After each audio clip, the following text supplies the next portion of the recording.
Extended Metaphors in the Poem Accents by Denice Frohman by Aditya and Jade. What is an extended metaphor?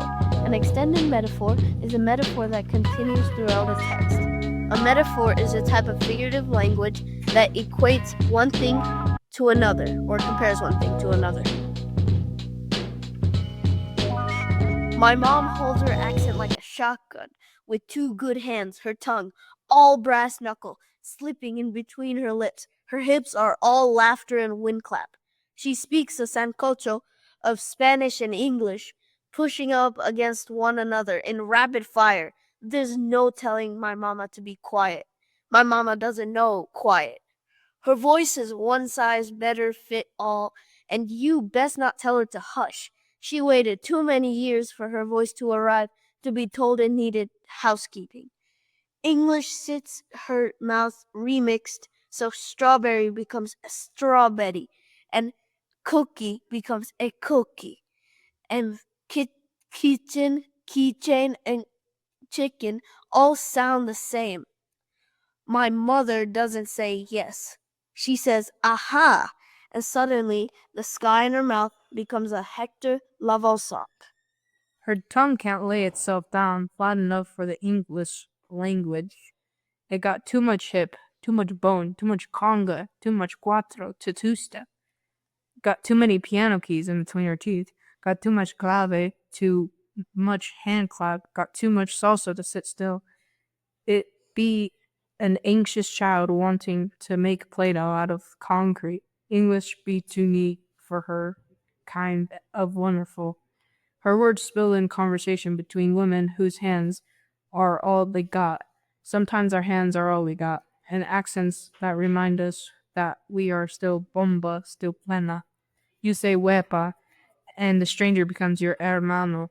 You say dale, and the crowd becomes a family reunion.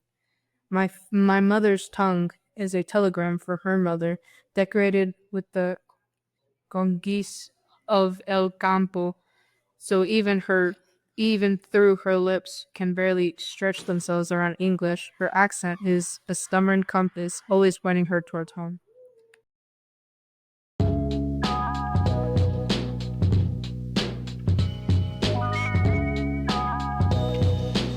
How does Frohman use extended metaphor to characterize her mother's accent?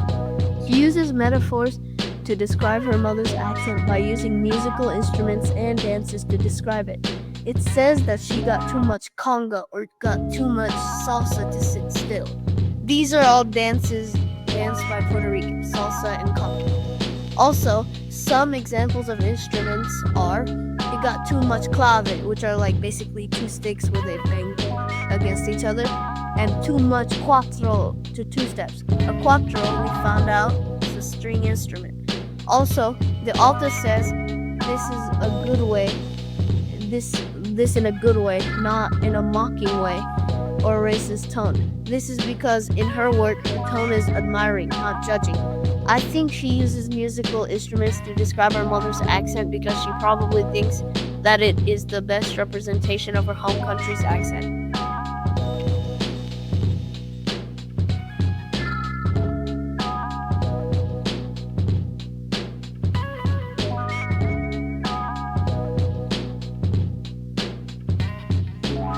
What is an allusion? An allusion is where writers and authors refer to other famous sayings or literary texts. This helps better develop the characters and who they are like. For example, an allusion is don't act like a Scrooge, being that Scrooge doesn't like to spend money.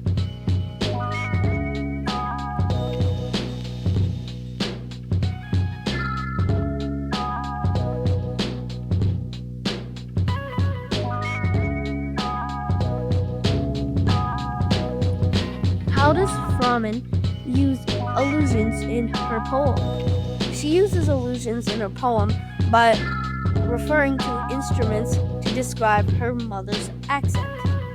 An example of this is when she alludes to different instruments that are key to Puerto Rican culture. These allusions show that her accent is beautiful in Frohman's opinion. However, Frohman thinks that other people think that her mom's accent is weird and not normal. In conclusion, Frohman is alluding to instruments that are describing her mother's accent. She also thinks that her mother's accent is a stubborn compass, always pointing her towards home.